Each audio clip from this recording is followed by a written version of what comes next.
जानिए कि आदियोगी शिव को महादेव या सभी देवताओं में सबसे महान के रूप में क्यों जाना जाता है।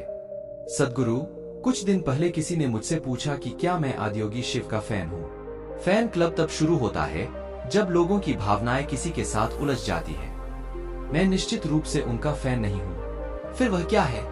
असली चीज कुछ और है, लेकिन फिलहाल मैं आपको तर्क के माध्यम से आपको समझाता हूँ। आखिरकार किसी भी पीढ़ी में किसी इंसान की कद्र उस योगदान के लिए की जाती है जो उसने उस पीढ़ी या आने वाली पीढ़ियों के लिए किया है। इस धरती पर कई शानदार लोग आए हैं जिन्होंने कई मायनों में दूसरे लोगों के जीवन में योगदान दिया है। कोई प्यार की लहर लेकर आया, किसी ने ध्यान की लहर चलाई, कोई और आर्थिक खुशहाली की लहर लेकर आया जो उस समय की जरूरत के मुताबिक था।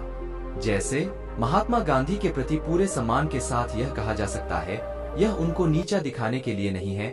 आजादी के पहले का समय होने के कारण उनके तरीकों, उनकी तरकीबों और उनके काम करने के अंदाज ने उन्हें एक खास ऊंचाई तक पहुंचाया। वह सही शख्स थे और उन्होंने उस समय के हिसाब से अद्भुत चीजें की, लेकिन वह हमेशा प्रासंगिक नहीं होंगे। या मार्टिन लूथर किंग की बात करें तो उन दिनों भेदभाव था, इसलिए वह बहुत महत्वपूर्ण थे, लेकिन अगर समाज में ऐसी कोई समस्या नहीं होती तो वह सिर्फ एक साधारण इंसान होते। अगर आप इतिहास में वापस जाए तो बहुत से महापुरुष रहे हैं, लेकिन वे काफी हद तक समय की उथल-पुथल, समय की जरूरत या उस समय एक तरह का भ्रष्टाचार फैला होने के कारण महत्वपूर्ण थे। अगर आप गौतम बुद्ध को देखें, समाज उस समय कर्मकांडों में इतना लिपटा हुआ था कि जब उन्होंने बिना किसी कर्मकांड के एक आध्यात्मिक प्रक्रिया शुरू की तो वह तत्काल लोकप्रिय हो गया। अगर इस समाज में बहुत कर्मकांड नहीं होते तो उसमें कोई नयापन नहीं होता और वह इतना महत्वपूर्ण नहीं होता। कई मायनों में कृष्ण बहुत महत्वपूर्ण थे, लेकिन फिर भी अगर उस समाज में कोई संघर्ष नहीं होता, अगर पांडवों और कौरवों के बीच कोई लड़ाई नहीं होती, तो वह सिर्फ अपने आसपास की जगहों पर प्रभावशाली होते। उनका कद इतना बड़ा नहीं होता। या अगर राम की पत्नी का हरण नहीं किया जाता तो वह भी किसी दूसरे राजा की तरह होते, शायद एक बहुत अच्छे राजा की तरह याद किए जाते या कुछ समय बाद लोग उन्हें भूल जाते। अगर सारा युद्ध न होता और लंका न जलती तो उनका जीवन बहुत महत्वपूर्ण नहीं होता। महादेव की कहानी, आदियोगी या शिव का महत्व यही है।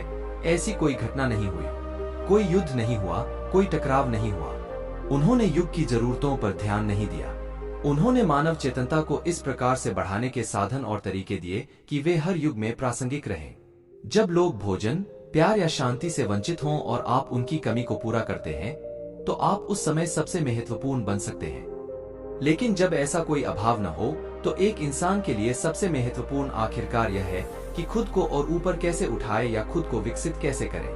हमने सिर्फ उन्हें महादेव की उपाधि दी क्योंकि उनके योगदान के पीछे की बुद्धि, दृष्टि और ज्ञान अद्भुत है। इससे कोई फर्क नहीं पड़ता कि आप कहाँ पैदा हुए, आप किस धर्म, जाति या वर्ग के हैं, आप पुरुष हैं या स्त्री। इन तरीकों का इस्तेमाल हमेशा किया जा सकता है। चाहे लोग उनको भूल जाए, लेकिन उन्हें वही तरीके इस्तेमाल करने होंगे क्योंकि उन्होंने मानव तंत्र के भीतर कुछ भी अछूता नहीं छोड़ा।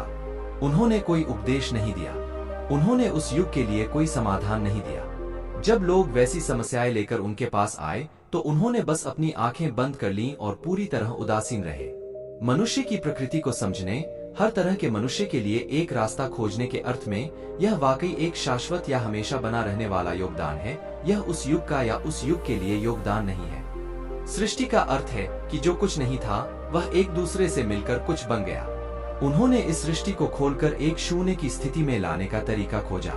आदियोगी को शिव क्यों कहा गया? इसीलिए हमने उन्हें शिव का नाम दिया। इसका अर्थ है वह जो नहीं है। जब वह जो नहीं है कुछ या जो कुछ है बन गया तो हमने उस आयाम को ब्रह्मा कहा। शिव को यह नाम इसलिए दिया गया क्योंकि उन्होंने एक तरीका, एक विधि बताई, सिर्फ एक नहीं बल्कि हर संभव तरीका बताया कि चरम मुक्ति को कैसे पाए, जिसका अर्थ है कुछ से कुछ नहीं तक जाना। शिव कोई नाम नहीं है, वह एक वर्णन है। जैसे यह कहना कि कोई डॉक्टर है, वकील है या इंजीनियर है, हम कहते हैं कि वह शिव है, जीवन को शून्य बनाने वाले।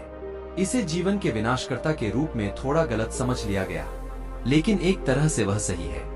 बात सिर्फ यह है कि जब आप विनाशकर्ता शब्द का इस्तेमाल करते हैं तो लोग उसे कुछ बुरा समझ लेते हैं। अगर किसी ने मुक्तिदाता कहा होता तो उसे अच्छा माना जाता। धीरे धीरे शून्य करने वाला विनाशकर्ता बन गया और लोग यह सोचने लगे कि वह बुरे हैं। आप उन्हें कुछ भी कहिए, उन्हें कोई फर्क नहीं पड़ता। बुद्धिमानी की प्रकृति यही है। अगर आपकी बुद्धिमानी एक खास ऊंचाई पर पहुंच जाती है तो आपको किसी नैतिकता की जरूरत नहीं होगी। सिर्फ बुद्धि की कमी होने पर ही आपको लोगों को बताना पड़ता है कि क्या नहीं करना है। अगर किसी की बुद्धि विकसित है तो उसे बताने की जरूरत नहीं है कि क्या करना है और क्या नहीं। उन्होंने इस बारे में एक शब्द भी नहीं बोला कि क्या करना चाहिए और क्या नहीं। यौगिक प्रणाली के यम और नियम पतंजलि की देन है, आदियोगी की नहीं। पतंजलि काफी बाद में आए। पतंजलि हमारे लिए इसलिए महत्वपूर्ण है क्योंकि योग इतनी सारी शाखाओं में बंट गया था कि वह हास्यास्पद हो गया था। जैसे 25-30 साल पहले अगर आपको मेडिकल चेकअप की जरूरत होती थी तो सिर्फ एक डॉक्टर की जरूरत होती थी। आजकल आपको 12 से 15 डॉक्टरों की जरूरत होती है, एक हड्डियों के लिए, एक मांस के लिए, एक खून के लिए, एक दिल के लिए, एक आंख के लिए, यह और आगे जाएगा। मान लीजिए अगले 100 सालों में हम इतनी ज्यादा विशेषज्ञता में चले जाएंगे कि मेडिकल चेकअप की जरूरत होने पर आपको 150 डॉक्टरों की जरूरत होगी। फिर आप जाना नहीं चाहेंगे क्योंकि जब तक आप 150 अपॉइंटमेंट लेंगे, उन्हें निपटाएंगे और 150 राय को समझेंगे, तब तक उसकी जरूरत नहीं रहेगी। फिर कोई इन सब को साथ मिलाते हुए एक फैमिली फिजिशियन बनाने की बात करेगा। पतंजलि ने यही किया। कहा जाता है कि उस समय योग की 1800 से ज्यादा शाखाएं थीं। अगर आपको पूरी प्रक्रिया से गुजरना होता तो आपको 1800 स्कूलों में सीखना पड़ता और 1800 अलग अलग योग करने पड़ते। वह अव्यवहारिक और हास्यास्पद हो गया था। इसलिए पतंजलि आए और उन्होंने उन सब को 200 सूत्रों में डालते हुए योग के सिर्फ 8 अंगों का अभ्यास करने के लिए कहा। अगर ऐसी स्थिति नहीं होती तो पतंजलि का कोई महत्व नहीं होता। आदियोगी या शिव के साथ यह स्थिति नहीं है, क्योंकि चाहे कोई भी स्थिति हो, वह हमेशा महत्वपूर्ण होते हैं। इसीलिए वह महादेव हैं।